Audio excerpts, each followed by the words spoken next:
joining us on the Therapist's Invitation. We invite you to this conversation. We invite you to sit with us. I'm Trevor Sharon. And I'm Mark Mayfield. And today we actually wanted to unpack two conversations that I think have more parallels than it might seem. And it's our relationship to food and our relationship to money. What are you talking about?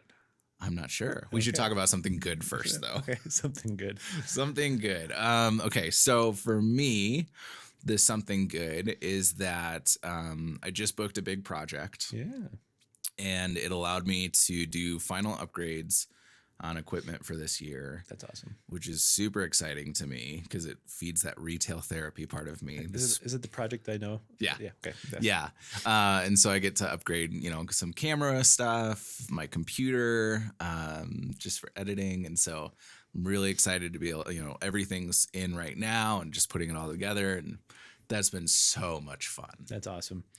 I think something good for me is I have a friend who is a ghostwriter, and she's working on this book with a pretty well-known author, New York Times bestseller, and they were looking for an expert for their next book. And so I sent them my manuscript that's being worked on right now for my book, and they just fell in love with it. And so I'm going to be the expert on her next book. Fancy. Which, 3 degrees of separation from a lot of different things. Yeah. Which is going to be kind of cool. And we're interviewing in a couple of weeks. And then, I'm going to pause for a minute and hopefully see if she'll be interested in writing my foreword.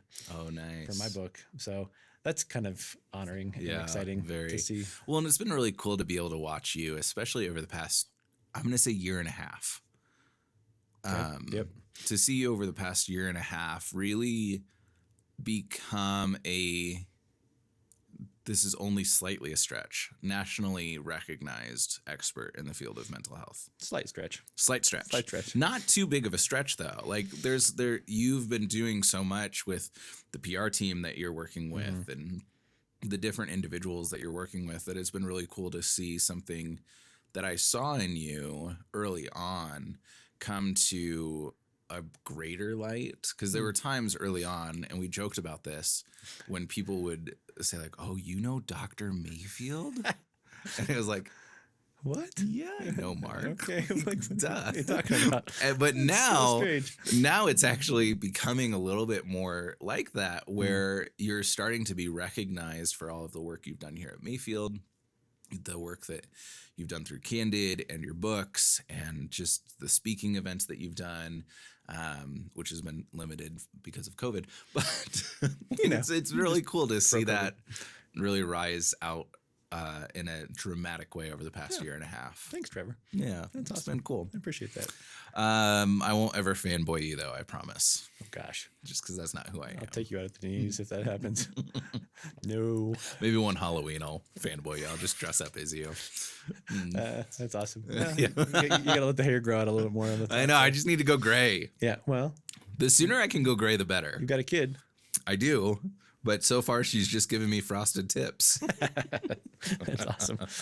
Okay, so our relationship to food and money. Okay, so tell me why you put those two together. Yeah, so I was actually talking with a client this week about their relationship with food. Okay. And they had never heard that conversation because this is a very therapeutic way of talking. Nobody really thinks about that unless you're a therapist. So. Right.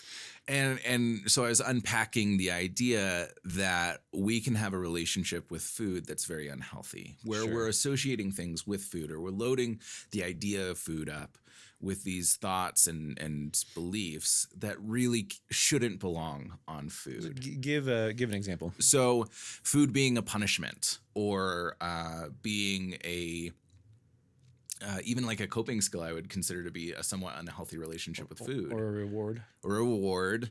And so, this would look like I did something bad, so I am not allowed to eat food. Oh. Because food's only if I'm good. Got you. Or I've been really good, so now I can limit my food. Like it's a way to look at food where our relationship with food should not involve those beliefs. Now, disclaimer. we're not eating disorder specialists. So we're not talking about that level of stuff. Right. We've got people on staff here at Mayfield that are. Yep. So if you have questions about that, you could let us know. And we did an episode of Candid Conversations about eating or disordered eating and eating disorders that I would highly recommend you check out. Episode season 2, I think so, with Stephanie. So check that out. So just to be clear, this is not having a conversation about eating disorders or disordered eating. We have specialists that we can refer to. We got people on our staff that take care of that. Listen to the episode.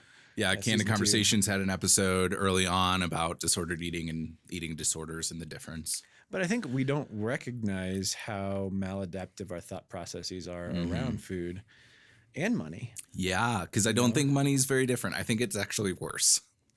Or more prevalent. Or more allowed. Oh. Or accepted. Yeah. If you think about it. It's more permissible to have unhealthy relationship with money than it is food. Sure. I mean, think about what is the average debt of the American household? Oh gosh, I know student debt is like $30,000 a person. Right. But credit card debt's probably not any far off. Yeah. It's because it's this idea of I want what I want and I want it now versus saving up for it versus investing versus, I actually had a friend, a buddy, Seth Gibson, he pointed out to me, he was like, it's been interesting. We used to have these concepts of if you had this car, you were well off and rich and, well-to-do. And that's not true anymore because almost anyone can end up with that vehicle as long as they go into debt. $700 a month payment. Yeah. And it was just really interesting to me because I didn't recognize that until he mentioned it. Shout out to Seth. Yep. Hey, Seth. Good up and coming counselor. Yep. But yeah, it's just interesting. Like anyone can go into debt to get the things that make us feel like we're whatever. Well, I mean, what do you think the reason is for that? Do you think it's, obviously it's the credit card piece. Yeah. Dave Ramsey is really popular. Mm-hmm. And he, puts up it's not a promotion of Dave Ramsey. It's just a statement that, cash-based system is the way to do it. But, but the credit card piece is huge. And I think, one of the things that we don't do very well is, we don't do financial planning in high schools. Like I think you and Bree and I were talking about this at one time of like, wouldn't it be nice if we could just teach kids like consumer math, right? How to balance a checkbook, how to balance a bank account, how not to go in debt, or even like here's how to have patience for a sale, right? Like, things like that, right? And here's how to shop around, and here's how to walk away when if you're if you're going and the sale's not in and I could spend an extra $30 or $50 or $100. Like if you walk into Hobby Lobby and you're trying to buy a picture frame, unless you need that picture frame that week, wait until the next weekend and see if it's on sale, because it probably will. Or if you want to buy a car, wait until the end of the month or the end of the year when it goes on sale and they have rebates and that kind of stuff, or wait until you can pay cash for a car. Or and I think one of the interesting things, and I think we mentioned this a few episodes ago about like retail therapy. Yeah. And I confessed that that's one of my problems. It's the excitement of getting something in there. Yeah. And I think, and this is pretty vulnerable for me too, and I'm sure it's going to strike a chord in a lot of people. For me, there's this deep, almost subconscious thought that if I get more stuff, I will feel more complete. Oh, yeah. And that is a really unhealthy relationship to money. But it's a legit experience. Feeling. I'm sure it's pretty normal or typical. And that's the hard part. I think, I remember when we first got married, I was willing to go into debt to get something that was quality because I wouldn't have to replace it in a year. Yeah. And, and Sarah was like, no, let's not go into debt and buy the inexpensive thing that we have to replace every 3 months. And so we had this kind of different viewpoints in money. We had to figure that out. Yeah. And, I think it's really important to sit down and have that honest conversation about money and about food. Because I think what was it, and maybe it's different now because of inflation and that kind of stuff, but wasn't it like I read something that happiness doesn't go up exponentially after $75,000 a year. Yeah, it used to be 60 and then it rose to inflation. So I think 75 might maybe be the accurate 80 number. now, or I don't know what it is. Yeah, but there's a cutoff where, I think you also mentioned a study a long time ago that the average individual says that the right amount of money for them to make is 25% more than they're making now. Right. And that doesn't change. No, when they get to 25%, they're like, I need 25% more. Like Yeah. that's the way that we function.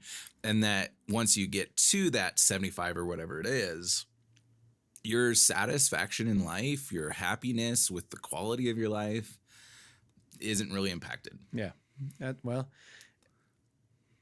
That should be something that I think we just sit with for a second and just pause, because it's like, what are we chasing? I think I know. Okay. And yeah, I'm just going to say it. I think that there's a core need within us that we're trying to satisfy with food or money. Yeah. It's probably going back to our conversation, a couple of weeks ago, a couple episodes ago, about loneliness. I mean, it's that being seen, valued, loved, known. Yeah.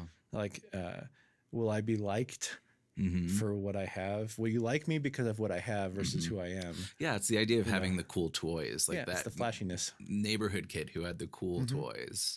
Well, we talked about this a couple of weeks ago. We talked about shopping therapy. That Amazon came and I got my book.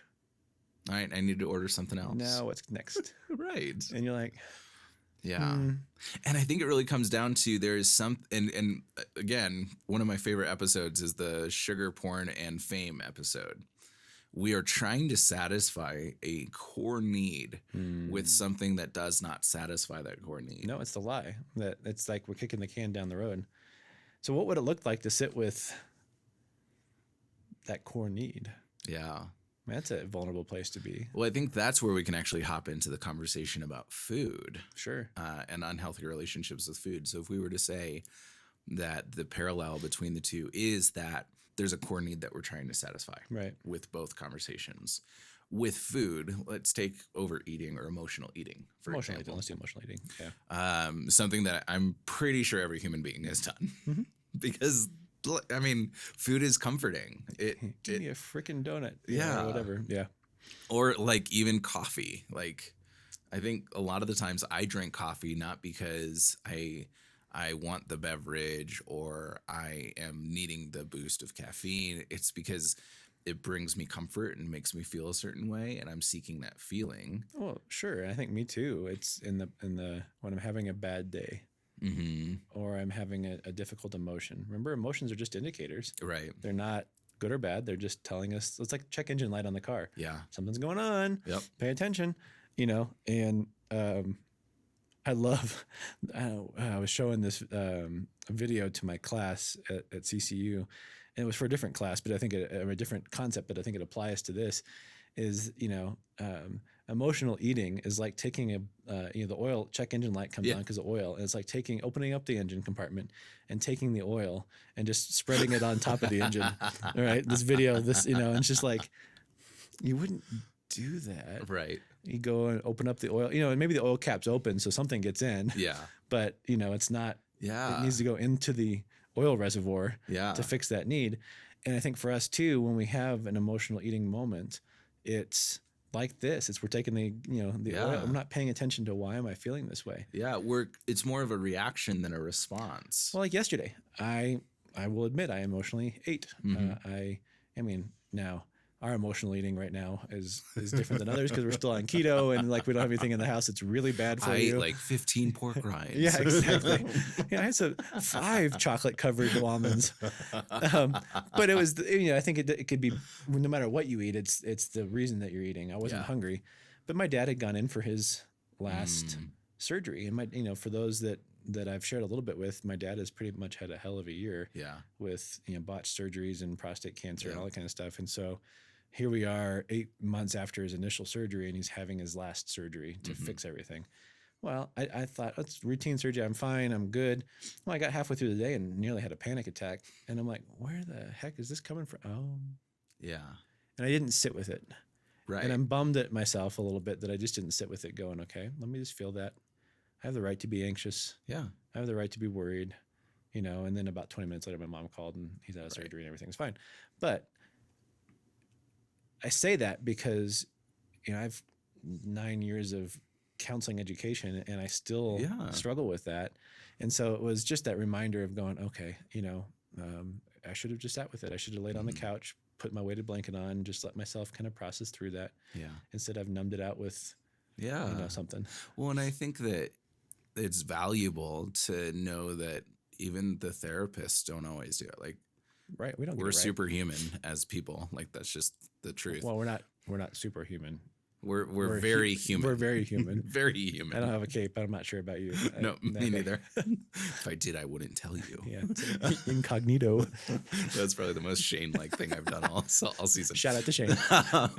So yeah, I think it's valuable to recognize, like, with both money and food, the unhealthy relationship really falls into, or at least the key moment that makes it unhealthy or perpetuates the unhealthy relationship is not responding, but reacting.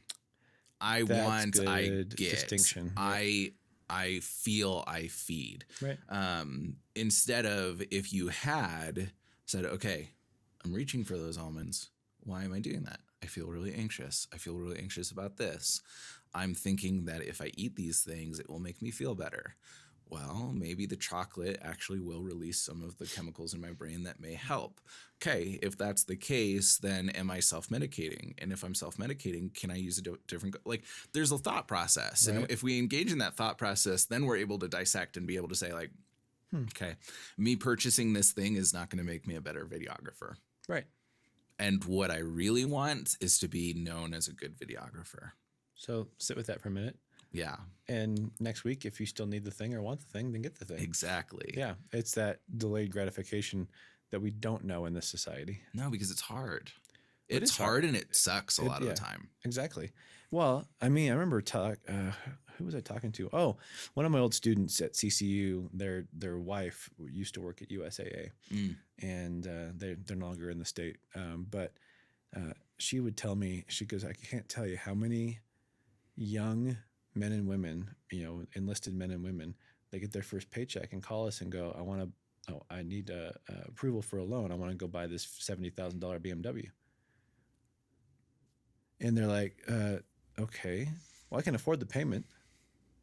I'm sure you can, but that's like 3/4 of your paycheck every month. Right. Well, housing and food is all taken care of, being on base and all that kind of stuff. But I'm like, but it's that I have this, I want that, and I want it now. And even like, I'm in this position and I'm expected to have something like this. Right. And I'm not blaming generation, because this is every generation. Oh, yeah. From baby boomers, Gen Xers, millennials, Gen Zers. You know. I mean, the national debt started with the nation. Like, it's not it's not something that's new. Well, and credit cards have been around for a while. I was going through, was it my great grandmother's? We found all her textbooks from her degree at Stanford from the early 1900s. And I was just I love thumbing through old books, and this paper fell out, and it was a credit application from a department store in New York City in 1905. Wow. Or something like that. It just said, hey, Mrs. We know that you are a person of means, and this would be a great way for you to be able to buy clothes whenever you need to. Interesting. And it was not a credit card, but it was a credit line. Yeah. And I'm just like, huh. That's before the Great Depression, before World War I, before World War II, before. Yeah. Well, and let alone the viciousness of like interest and things like that's another conversation for another time. Compounding interest or interest. But I think that with money, with food, we don't think that it has a compounding interest. Sure. But it does as well. Like there's not good terminology. There's not a way to satisfy our core needs with things that don't actually satisfy without causing more damage than good. Right. Because like we talked about in the sugar, porn and fame episode, sugar to an empty stomach satisfies for a moment and then makes the hunger worse. It does, because you wonder why fast food joints are so popular, because of the combination of salt, fat, and sugar. Yeah. And it does something to us where it satisfies for a moment. And I don't want to neglect that. No. Retail therapy satisfies something for a moment. Right. And food satisfies something for a moment. And money does. Yeah. Like even just getting a $20 bill will satisfy something for a moment.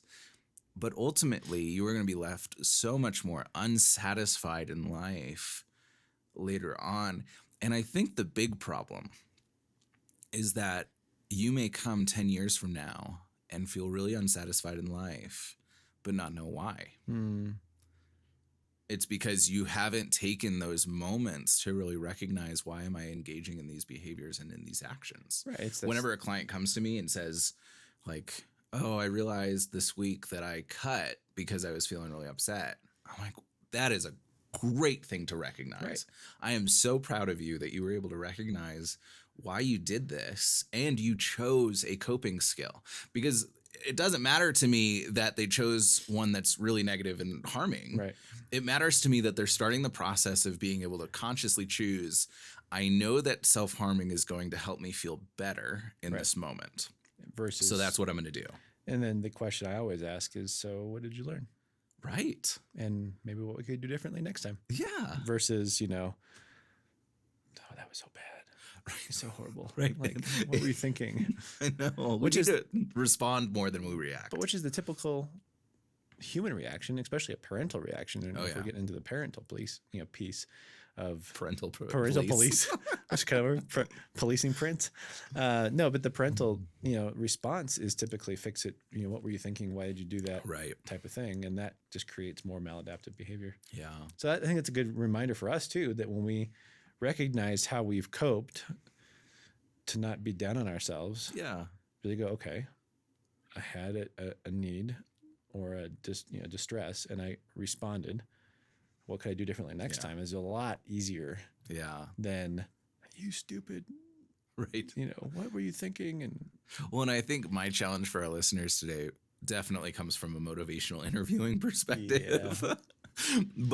And that's just a theoretical orientation. If you want more information, I'm sure we can do an episode on it someday down the road. It's super fun. A lot of questions. Yeah. But my challenge would be, can you at least recognize the why?